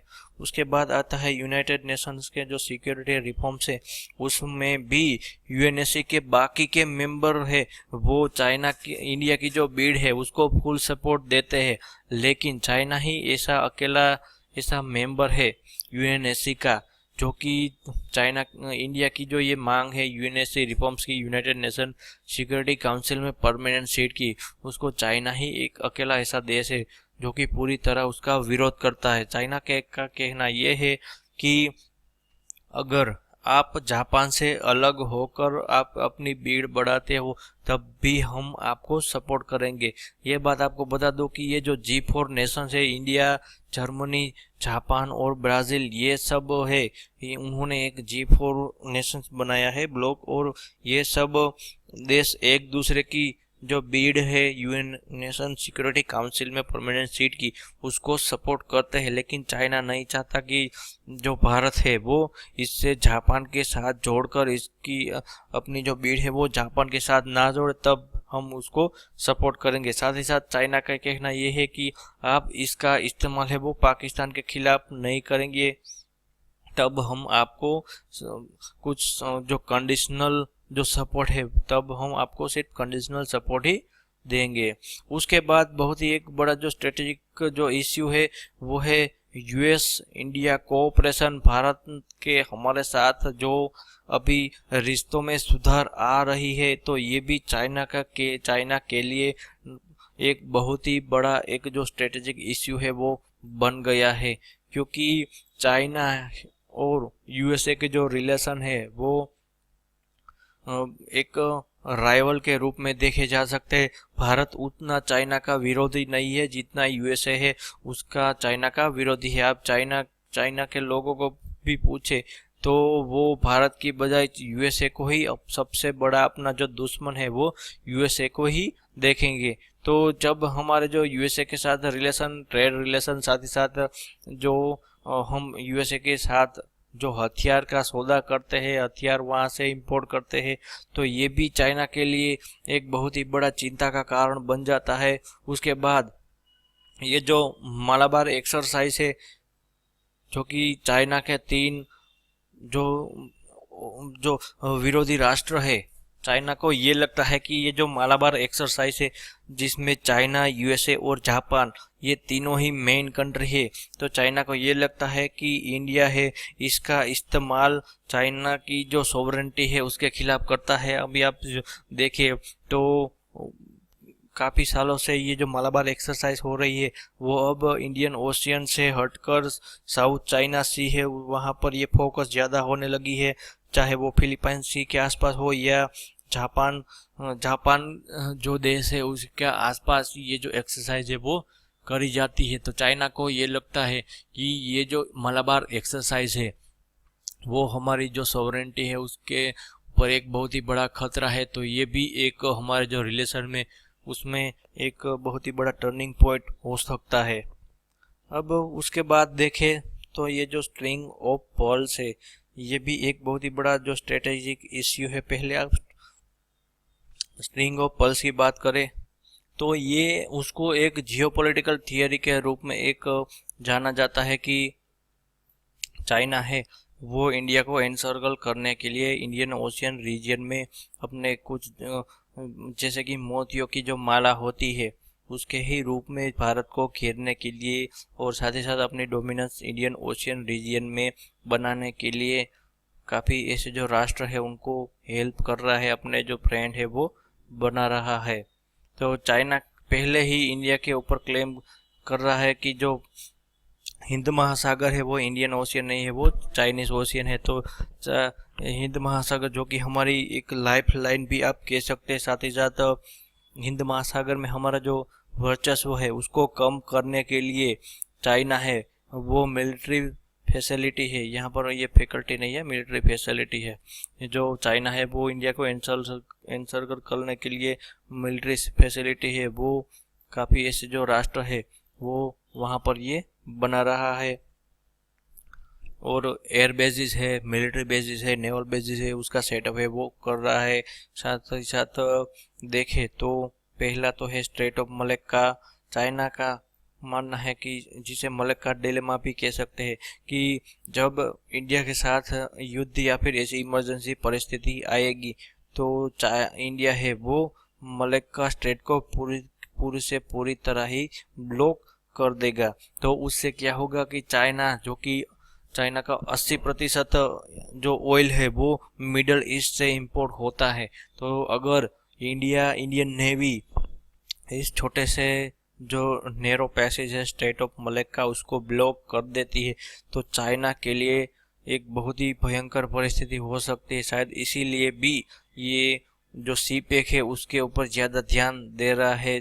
सी पैक में काफ़ी उसको कठिनाइयाँ आती है लेकिन उसको पूरी करने के लिए चाइना है ये ज़्यादा से ज़्यादा ध्यान है वो उसके ऊपर दे रहा है।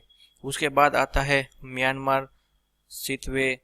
म्यांमार में है ये पोर्ट भी चाइना वहाँ पर एक मिलिट्री सेटअप और नेवल बेसिस है वो बनाना चाहता है। साथ ही साथ जो बांग्लादेश है वहाँ पर भी चाइना है वो एक मिलिट्री सेटअप है वो बनाना चाहता है। उसके बाद देखें तो श्रीलंका का हम्बनटोटा जो पोर्ट है वहाँ पर भी चाइनीज सबमरीन्स के लिए वो वहाँ पर एक जो बेस है वो बनाना चाहता है।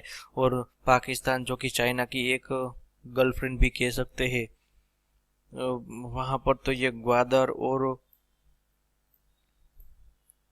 सीपेक पूरा का पूरा जो प्रोजेक्ट है वो पाकिस्तान से ही वो उसके ऊपर फोकस है। क्योंकि जो सीपेक कंप्लीट होता है तो जो इंडियन ओशियन रीजन में जो चाइना का जो ट्रेड रूट है उसके ऊपर अगर उसको इंडियन नेवी चोक कर देती है तो सीपेक उसके लिए एक बेटर उपाय के रूप में उभरेगा। तो पाकिस्तान है वहाँ पर भी ये ग्वादर एयरपोर्ट उसी का स्ट्रिंग ऑफ पर्ल्स का एक भाग है। वहीं दूसरा एक देश है जिबूती, वहाँ पर भी चाइना ने अपना एक जो नेवल बेस है वो बनाए रखना है, मिलिट्री फैसिलिटी है वो वहाँ पर उसने बनाई है। अब आप देखें तो चाइना है वो हाल ही के कुछ सालों में इंडियन ओशियन में उसकी जो एक्टिविटी है वो बढ़ा रहा है। उसकी नेवल सबमरीन से, न्यूक्लियर सबमरीन से वो उसकी जो प्रेजेंस है वो यूएसए को दिखा रहा है, साथ ही साथ जो इंडिया है उसको भी दिखा रहा है। और इंडिया को तो ये कहता है कि हिंद महासागर वो इंडियन ओशियन नहीं है, वो चाइनीज ओशियन है। तो कभी ना कभी यहाँ पर भी चाइना के साथ हमारे जो डिस्प्यूट है वो हो सकता है। उसके बाद जो उसको काउंटर करने के लिए हमने जो एक मुहिम चलाई है, तो जो कि प्रोजेक्ट मौसम के नाम से जाना जाता है, उसके बारे में भी आगे हम देखेंगे कि चाइना को कैसे इन सब से काउंटर किया जा सकता है। अब देखें तो इंडिया और चाइना के जो बायलैटरल रिलेशन है 2000 से वो कैसे रहे हैं। उसके बाद देखें तो सबसे पहले 2002 में चाइना के जो प्रीमियर है उसकी विजिट होती है। उसके बाद 2003 में प्रधानमंत्री अटल बिहारी वाजपेयी ने एक विजिट की है, और उसी से ही चाइना है उसने जो ये नाथुला पास जो कि 1962 की लड़ाई है तब उसने बंद कर दिया था, और उसको जुलाई 2006 में वापस शुरू कर दिया। उसके बाद चाइना के जो प्रीमियर है वेन जियाबाओ उन्होंने विजिट की। उसके बाद प्राइम मिनिस्टर जो मनमोहन सिंह है उन्होंने विजिट किया, और उसी के वक्त में ही हमारे जो इकोनॉमिक ट्रेड है वो 50 बिलियन डॉलर से ज़्यादा हो गए, और चाइना है वो इंडिया का एक सबसे बड़ा जो ट्रेडिंग पार्टनर है वो बन गया है। अब देखते हैं कि अभी के जो रिलेशन है वो कैसे है। तो उसमें सबसे पहले जब ये एनडीए गवर्नमेंट बनी उसके बाद सितंबर 2014 में ही जो शी जिनपिंग है उन्होंने प्रधानमंत्री मोदी के साथ एक विजिट की, जो कि पहले अहमदाबाद में वहाँ पर वो ले गए, और साथ ही साथ काफ़ी इंडिया की जो हमारी सॉफ्ट पावर है उनको दिखाने के लिए प्रधानमंत्री मोदी ने कोशिश की, और चाइना ने प्रॉमिस किया कि वो 20 बिलियन डॉलर का इन्वेस्टमेंट है वो अगले 5 सालों में करेंगे। लेकिन वही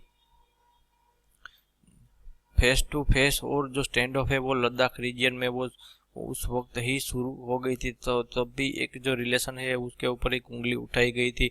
उसके बाद नवंबर 2014 में जो जो शी जिनपिंग और मोदी मिले थे, जो एशिया पैसिफिक इकोनॉमिक जो कोऑपरेशन हुई थी वहाँ पर ये मिले थे, तब उन्होंने मोदी को इनवाइट, माफ कीजिएगा मिले नहीं थे, मोदी को इनवाइट किया था लेकिन मोदी वहाँ पर नहीं गए थे। लेकिन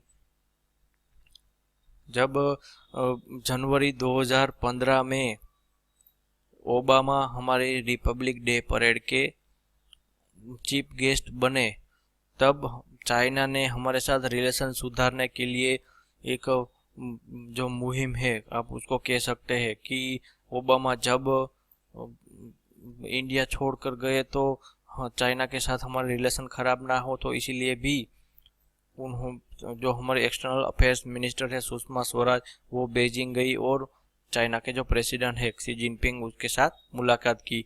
और उसी के तौर पर प्रधानमंत्री मोदी है वो 2015 मई 2015 में चाइना के जो अपनी पहली जो विजिट है वो की। वहाँ पर वो शियान है जो कि चाइना का जो शी जिनपिंग है प्रेसिडेंट उनका होम टाउन, जैसे नरेंद्र मोदी उनको साबरमती अहमदाबाद ले गए, वहीं जो शी जिनपिंग है उन्होंने ही जो प्रधानमंत्री मोदी को सॉफ्ट पावर दिखाने की कोशिश की, उसी के तहत वो शियान जो कि चाइना के प्रेसिडेंट का होम टाउन है वहाँ पर ये गए, और उसके बाद वो बीजिंग पर गए। उसके बाद वो दूसरी बार मिले अक्टूबर 2016 में, और जो गोवा में ब्रिक्स समिट हुई थी उसके साइडलाइन में दोनों जो लीडर्स है वो मिले थे।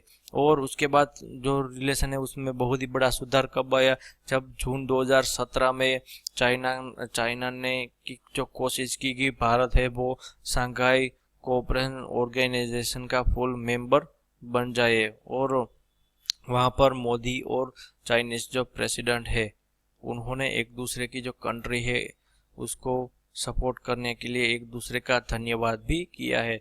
तो आप देखें थे 2000 से हमारे जो रिलेशन है वो उनका सुधार आना शुरू हो गया। क्यों? क्योंकि दोनों देशों के जो नेशनल इंटरेस्ट है उसको पूरा करने के लिए संबंधों में सुधार आना ज़रूरी है। तो इसी के तौर पर जो वुहान में इनफॉर्मल जो समिट हुई है वो उसी के रूप में आप देख सकते हैं। जैसा कि हमने पहले डिस्कस किया कि जो प्रोजेक्ट मौसम के ऊपर क्वेश्चन पहले भी आ चुका है कि ये जो प्रोजेक्ट मौसम है वो एक ट्रांजिशनल प्रोग्राम है जो कि मिनिस्ट्री ऑफ कल्चर द्वारा लॉन्च किया गया है और आर्कियोलॉजिकल सर्वे ऑफ इंडिया द्वारा ये जो इम्प्लीमेंट है वो किया जाएगा। और इसका एम क्या है?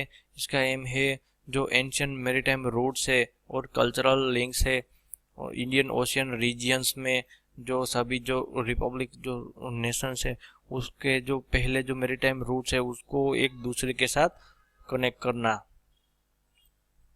इस प्रोजेक्ट का जो प्राइम ऑब्जेक्टिव है उसमें देखें तो इंडियन ओशियन रीजन्स के जो कंट्रीज है उसमें जो कल्चरल वैल्यूज और कंसर्न है उसके ऊपर फोकस करना, उसके और जो रीजनल कनेक्टिविटी है वो भी एक जो प्रोवाइड करना, ये भी एक उसका एक प्राइम ऑब्जेक्टिव के रूप में देख सकते हैं। और साथ ही साथ इंडियन जो ओशन रीजन में जो इन सब का जो नेशनल कल्चर है उसको भी जो रीजनल मैरीटाइम मिलो है उसके ऊपर भी एक फोकस है वो किया गया है।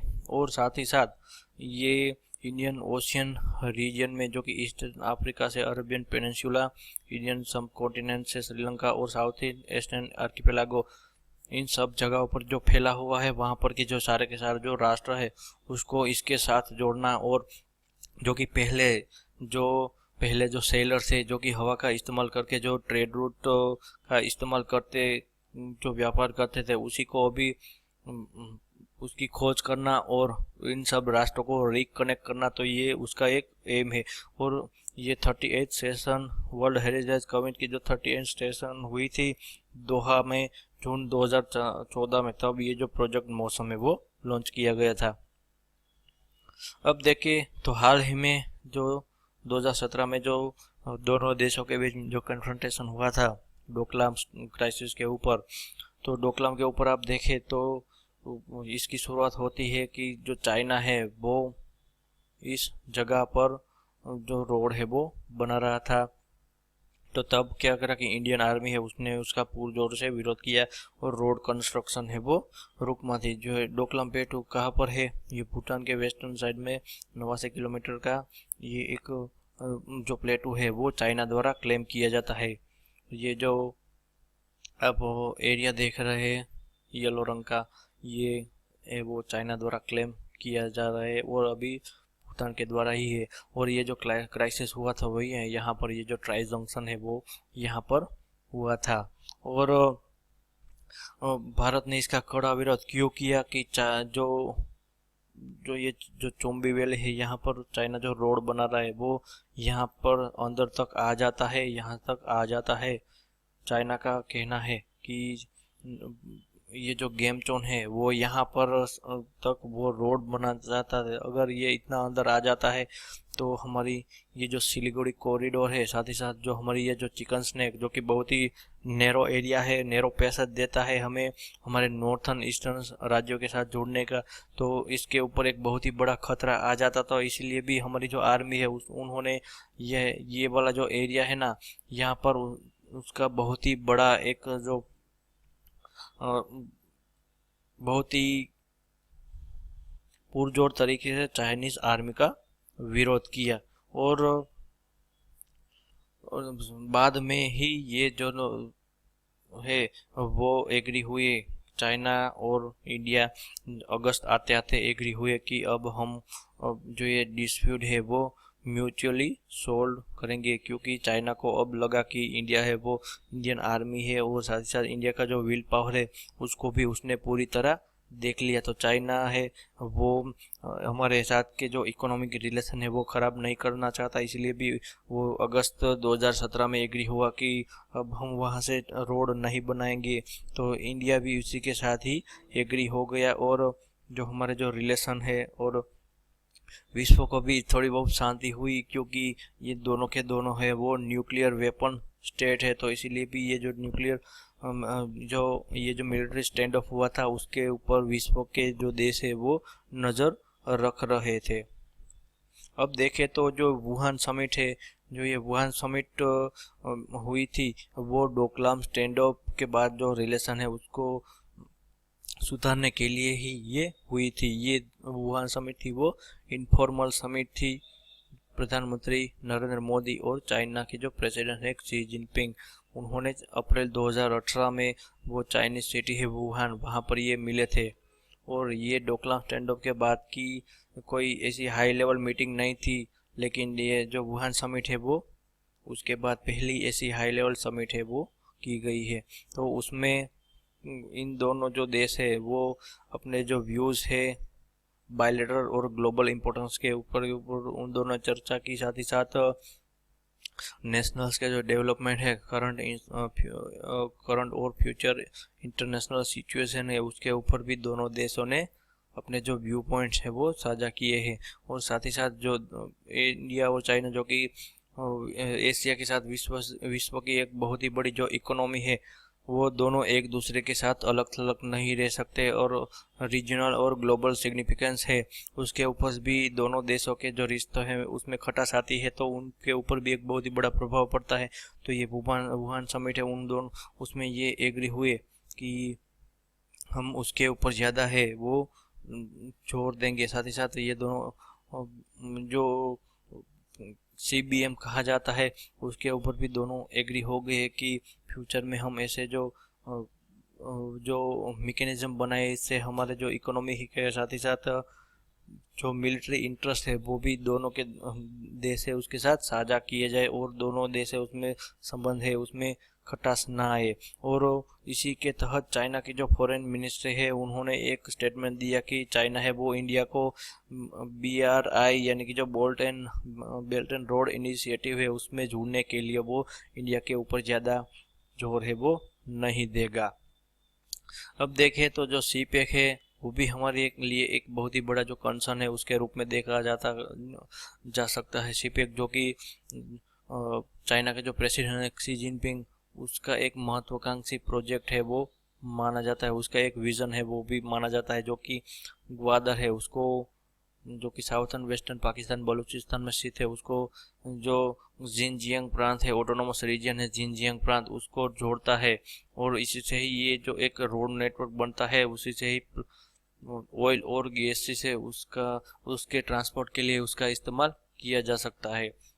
देखें तो उसका जो ओरिजिन है CPEC का, वो बॉर्डर एग्रीमेंट 1963 में जो हुए थे उसको भी आप देख सकते हैं कि तब इस एग्रीमेंट के तहत ही हमारी जो 5000 प्लस से ज़्यादा की जो स्क्वायर किलोमीटर है जो काराकोरम जो पास है उसके पास स्थित है, वो चाइना ने उसको दे दी। और चाइना और पाकिस्तान उन दोनों एग्री हुए कि हम फ्यूचर में भी ऐसे ही जो फ्रेंडशिप है वो बनाए रखेंगे। तो इसी के तौर पर ये जो CPEC है उसको देखा जा सकता है। और बाय द वे जो CPEC है वो पूरा का पूरा चाइना के द्वारा ही फंडिंग किया जाता है, क्योंकि पाकिस्तान के पास उतनी इकोनॉमिक कैपेबिलिटी, फाइनेंशियल कैपेबिलिटी नहीं है, तो वो चाइना CPEC को स्पॉन्सर करे। वही ये जो CPEC है हमारे लिए भी थोड़ा खतरा हो सकता है, साथ ही साथ हमारे लिए काफ़ी जो जो फायदा कारक भी हो सकता है। और जो ये जो CPEC है जो कि कासगढ़ से 3000 किलोमीटर तक ग्वादर से जुड़ता है, तो इसीलिए चाइना पाकिस्तान है उसको क्या फ़ायदा होगा कि पाकिस्तान में इन्वेस्ट आएगा, साथ ही साथ जो बिजनेस आएगा, तो ये टेररिस्ट जैसी जो एक्टिविटी है उसके ऊपर से ज़्यादा ध्यान वो हटा लेंगे। साथ ही साथ जो डेवलपमेंट है उसके पीछे वो पड़ेंगे, तो टेररिस्ट एक्टिविटीज है वो कम हो जाएगी, ऐसा इंडिया का सोचना है। और जो ये मलक्का डिलेमा, चाइना को ये जो मलक्का डिलेमा लगता है कि भारत कभी भी मलक्का स्ट्रेट को चौक करके हमारी जो सप्लाई लाइन वो रोक सकता है, तो CPEC है उससे हमें फ़ायदा मिलेगा। लेकिन ये जो CPEC है उसमें भी हमारे लिए क्या सोचने वाली बात है कि ये जो CPEC है हमारे लिए सिर्फ एक ही नेगेटिव पॉइंट है कि CPEC है वो हमारे कश्मीर है वहाँ से निकलता है, जो कि पाकिस्तान द्वारा ऑक्यूपाई किया गया हमारा कश्मीर है वहीं से वो निकलता है, तो इसीलिए भी यह CPEC है वो हमारे लिए कारण बनता है। वही दूसरा कारण ये है कि चाइना को एक अपर हैंड मिल जाएगा कि वेस्टर्न इंडियन ओशियन में जो ग्वादर पोर्ट है उससे जो स्ट्रेटेजिक हॉर्मूज स्ट्रेट है वहाँ, और स्ट्रेट ऑफ जो हॉर्मूज है उसके आसपास के एरिया के ऊपर चाइना की जो वॉरशिप और सबमरीन्स है वो वहाँ पर ध्यान रख सकती है, और कभी भी हमारा जो ऑयल सप्लाई और गैस सप्लाई जैसे हमारे जो ओरिजिन एनर्जी रिसोर्स है उसके ऊपर प्रभाव कर सकती है, और साथ ही साथ वो कंट्रोल भी कर सकती है। वही हमारे लिए सीपेक में कुछ एडवांटेजेस भी रहे हैं कि हमें जो सेंट्रल एशिया है उसका एक्सेस है वो मिल जाएगा। साथ ही साथ जो चाइना है वो पाकिस्तान के ऊपर इतना दबाव बनाए रखेगा कि आप इंडिया के साथ जो रिलेशन है वो खराब ना करे। अगर हम सीपे के साथ जुड़ जाते हैं तो हमारे जो कुछ जो एडवांटेज है वो भी मिल सकता है। हमें जो पहले पाकिस्तान के थ्रू जाना पड़ता था अफगानिस्तान और सेंट्रल एशिया के जुड़ने के लिए, वो अब हम जो सीपेक है उससे डायरेक्ट ही जुड़ सकते हैं। उसके बाद दूसरा एक कारण ये भी है कि अगर जो जो इंडिया है वो सीपेक का नहीं जुड़ता और इंडिया के कुछ जो उसमें नेशनल इंटरेस्ट पूरे नहीं होते तो वो जो बलूचिस्तान है उसको अनस्टेबल भी इंडिया है वो कर सकता है। ऐसा जो हमारे जो स्कॉलर्स है और स्ट्रेटजीज है उनका ये मानना है। तो इसीलिए भी चाइना पूरी की पूरी कोशिश करेगा कि पाकिस्तान और इंडिया के जो रिलेशन है वो खराब ना हो, तो इससे जो सीपेक है उसके ऊपर इम्पेक्ट ना पड़े। क्योंकि अगर ऐसा हुआ तो ये $46 बिलियन का जो प्रोजेक्ट है वो पूरी की पूरी तरह एक कहा जाए तो फेलियर के रूप में ही दे सकते हैं। तो इसलिए भी ये जो सीपेक है वो उसमें हमारे लिए भी एडवांसमेंट है, साथ ही साथ पाकिस्तान के लिए भी काफ़ी एडवांसमेंट है, और साथ ही साथ चाइना है उसके लिए भी काफ़ी एडवांसमेंट है। वही ये जो इंडिया की जो दुविधा है, हमारी जो चिंता है कि अगर ग्वादर पोर्ट एक्सेसिबल हो जाता है तो चाइना की जो नेवी है वो इंडियन ओशियन रीजन में उसको काफ़ी एक्सेस मिल जाता है। तो वही हमने उसको काउंटर करने के लिए ग्वादर पोर्ट है, उसी के बाजू में चाबहार पोर्ट है, उसको विकसित करना शुरू कर दिया। और वहीं हमारी जो नेवल फैसिलिटी है, नेवल बेस है, जो हमारी नेवल फैसिलिटीज़ है वहाँ पर जो हमारे नेवल वॉरशिप है वो डिप्लॉय करेंगे। और साथ ही साथ वेस्ट इकोनॉमिकली देखें तो वेस्ट एशिया और जो सेंट्रल एशिया के देश हैं उनके साथ हमारे जो व्यापारिक रिलेशन है, इकोनॉमिक रिलेशन है, वो भी हम उससे टाइट कर सकते हैं। तो ये जो सीपेक है वो हमारे लिए, चाइना के लिए और पाकिस्तान के लिए भी काफ़ी इम्पोर्टेंट हो सकता है। अब उसके बाद देखें तो हाल ही में जो भारत है ये शंघाई कोऑपरेशन ऑर्गेनाइजेशन का पार्ट बना है, तो ये इंडिया के लिए भी काफ़ी हेल्पफुल हो सकता है। इंडिया है वो शंघाई कोऑपरेशन ऑर्गेनाइजेशन का बहुत ही जो फुल मेंबरशिप बन गया है, जो कि उसे जो उफा समिट हुई थी रशिया में वहाँ पर भारत को उसकी फुल मेंबरशिप दी गई। वो पहले भारत है वो उसको एक ऑब्जर्वर नेशन के रूप में उसको मान्यता दी थी, लेकिन उफा समिट जो रशिया में हुई उसको पाकिस्तान और चाइना दोनों को इस शंघाई कोऑपरेशन ऑर्गेनाइजेशन में फुल मेंबरशिप दी गई है। क्योंकि इस मेंबरशिप के लिए चाइना और रशिया दोनों जो राष्ट्र है उन्होंने इंडिया के ऊपर ज़्यादा जोर दिया कि आप शंघाई कोऑपरेशन है उसके साथ जुड़िए। क्योंकि जो रशिया का उसमें जो एम है वो ये है कि इससे क्या होगा कि ये जो जियोपॉलिटिक्स है उसमें एक बैलेंस आएगा। वही चाइना का ये है कि अगर इंडिया जैसा एक मजबूत राष्ट्र और बड़ी इकोनॉमी एशिया से जुड़ जाती है तो इससे हम वर्ल्ड पॉलिटिक्स में हमारी जो आवाज़ है उसको बुलंद कर सकते हैं। बाय द वे ये जो एशिया है उसको काफ़ी ऐसे जो राष्ट्र है और इंटरनेशनल जो डिप्लोमेसी है उसके कुछ जो ऑब्जर्वर है वो नाटो और G7 के अल्टरनेटिव के रूप में भी देख सकते हैं।